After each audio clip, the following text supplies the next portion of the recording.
What's the nature of your emergency?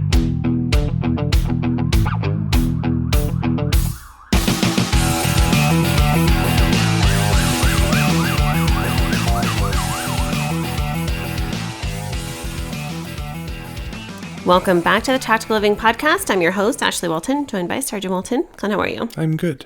Today we're going to talk about the hidden dangers of numbing out when you're off of the clock. You can call this numbing out, you can call this clocking out, but there are so many times where this sort of emotional numbing happens. So we need to identify why that happens and some remedies around it. I think that a lot of people might not understand, especially when you're a first responder, that when you're dealing with such a high stress daily position constantly, over time, the brain wants to protect itself, and it does that by shutting down your emotions. So instead of processing stress, some officers will unconsciously just avoid that feeling in order to be able to get that relief. So the problem is that the numbing doesn't solve the stress, it just delays things. And so there are a lot of different ways that people will numb out, and we'll go over some of those examples. But do you understand what I'm saying? Yeah, it's shutting yourself down physically and emotionally in a lot of ways to where you avoid conversations, you avoid being around people, you pretty much shut yourself off from the world. Now, there's a healthy balance between what I'm about to say. And one of the most popular ones is going to be excessive screen time. So things like social media, your video games, television, news cycles, your different apps that you're scrolling through.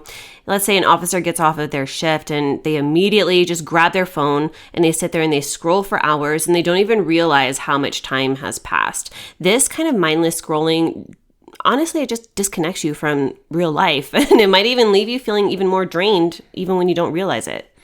Yeah, you need to be able to have a healthy balance of being able to, like, it's almost like a reintegration into normal life once you are off work. And it's one of those things for me personally, like I come home, like I think of like on my days off, like I do busy work. Like when Ashley's working, I try staying quiet. I do stuff around the house and it's just moving. Like I like to consistently move and be helpful to make it to where when I know Ashley's done and she comes downstairs and she's done working for the day or she's taking a break, and I can say, oh, well, I did these for you so you don't have to worry about them, and it's done. So where maybe there's a little bit of window of time to where now we can just have that time together. Yeah, and it's so important to make sure that you're setting limits for your screen use and then replacing it with real world activities, hobbies, working out, things that need to be done, in-person interactions even. And I'm seeing this problem get worse, actually, and I'll give you some examples. So when I'm working upstairs, I have been working about maybe 14 to 16 hour days now, going on almost a year, a year and a quarter.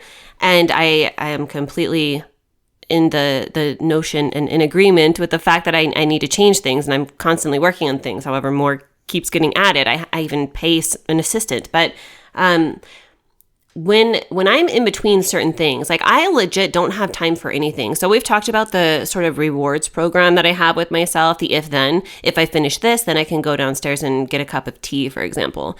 If I do this, then I can finish and go play with my makeup or do my nails, like that kind of thing. And so when I'm waiting for something to download, or I'm waiting for somebody to hop on a call, or like something that I know that I'm only going to have about 60 seconds with, that's the time that I get to check my Facebook group and then my messages. I don't use any of my social medias for fun. It's not playtime for me, ever. Maybe once upon a time, but I have learned over time to not let that suck my time and control me. So let's say I have maybe 5 to 10 60-second intervals throughout my entire 14 to 16 hour workday. That's not a lot of time to go on and, respond to all of my socials and still stay involved, and which I very much am inside of my Facebook group, which is really the only thing that I care much about on social media. But in Messenger, I'll get about maybe 50, and that's not an exaggeration. There's a lot of different reasons why people would be contacting me, but maybe about 50 messages a day just on Messenger alone. And these are legit people, right? These aren't spam people. I've filtered those out pretty well.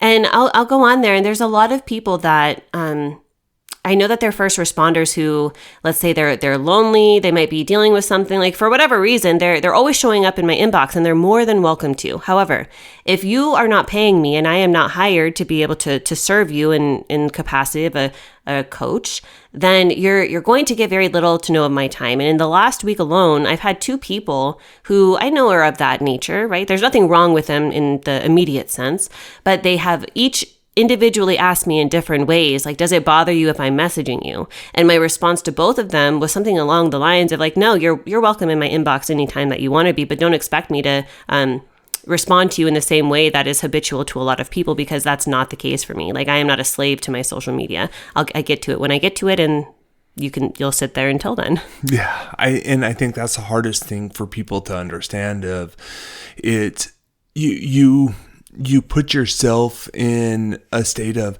I messaged her, or I messaged this person and they're not responding to me. They're taking forever to respond, so they mustn't care. They like, it starts that rabbit hole for those individuals when that's not the case at all. It's being able to have that healthy relationship with your technology and social media apps. Yeah, in addition to setting very healthy boundaries, right? I was poised and classy and responded in a way that made it about me and not about them, right? 'Cause that's my inbox you're showing up in. Yeah. And not avoiding them, right? So avoiding friends and family and self-isolation is something that a lot of first responders struggle with. And, when you're doing things like ignoring your calls from your friends and family, and Clint, I've even had to speak with you on this quite a few times, it can be really harmful because that isolation creates this false sense of relief, but it can also lead to things like depression and, of course, broken relationships, which can deepen your loneliness. Yeah, and it's, we're not everyone's perfect. It's being able to have the balance. There's been times where one of my partners will call me, and I know he's calling just to bullshit or just whatever it is, and I'm like, I don't have the mental capacity to deal with that right now. Or they're calling to who knows what. I mean, they only call when they need something. And that's where, for me, I'm just like, you know what? I don't feel like dealing with that right now. When it comes to family, typically I always respond and I answer, but it depends on the person and my mood with them. Yeah. And I think it's important to understand, like, is this person supportive in my life? Do I want to maintain a relationship with this person? And if those answers are yes, you can still maintain your boundaries while still forcing yourself to engage, even in really small ways. So it doesn't necessarily have to require a great deal of your time. An example that I have is I have somebody who I love, and she sent me a book, and she asked me if I can review it. And I said, yes, I don't know when, but I will. So she texted to me, which then I had to email to myself so I didn't forget. And it was like a 4 a.m. email that I had replied to her with. And then she texted me back and was in tears because of my response. So, I don't have time to sit there and have a conversation with somebody on the phone for an hour. I have never in my life not had any excess time in the way that it is right now. So that's not me giving a bullshit excuse. It's truly, there's nothing else left, hardly for me, which is what I'm trying to incorporate the most. However, that was a very small way that I was able to make sure that I'm not going to self-isolate myself.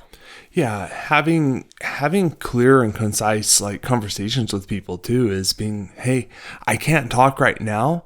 Doesn't mean I don't want to talk to you. It's just drawing those boundaries, creating those lines and saying, okay, I'm in the middle of something. I can't talk right now. Let's talk here in the future. Something else that I see is overworking or taking up every single overtime shift, mostly to avoid being at home. Let's say you have a cop who volunteers for every single extra shift, and he's claiming that it's because of the money, but in reality, he's actually escaping from those personal struggles. When you're overworking like that, it's going to make you, super burnt out, not only in your body, but in your mind as well. And then it's going to leave very little room for that emotional recovery, not only for yourself, but also for your personal relationships. Yeah, you don't want to drown yourself with work, because all that's doing is it's giving you busy work to deal with actually the reality of what's going on. And we've talked about this before. You want to have that self-time. You need to take care of yourself before you take care of others. But if you're not taking care of yourself or others, what is that truly doing? Yeah, and we've had this conversation about people, Clint, you and I, where we've asked the question, like, what happened to them? Like, what's really going on with them? Mm-hmm. There's usually something deeper that's going on. Yeah, and I know a lot of friends and partners that I've worked with that you see that shift happen. You're like, hey, there's something. It's a red flag that's going up that makes you worry about them. Yeah, and then you use that as motivation to be able to just be there in the best capacity that you can. And I think that moving forward, it's just so important for us to understand when we're avoiding versus when we're processing, so that we can ask ourselves if we're really just trying to escape things, or what we can do in small doses to help us to be able to face things head on instead. I hope you've gotten some value out of today's episode. If you have, do us a favor, drop a review, subscribe down below, and as always, know that I'm sending you a long, tight hug from my home to yours.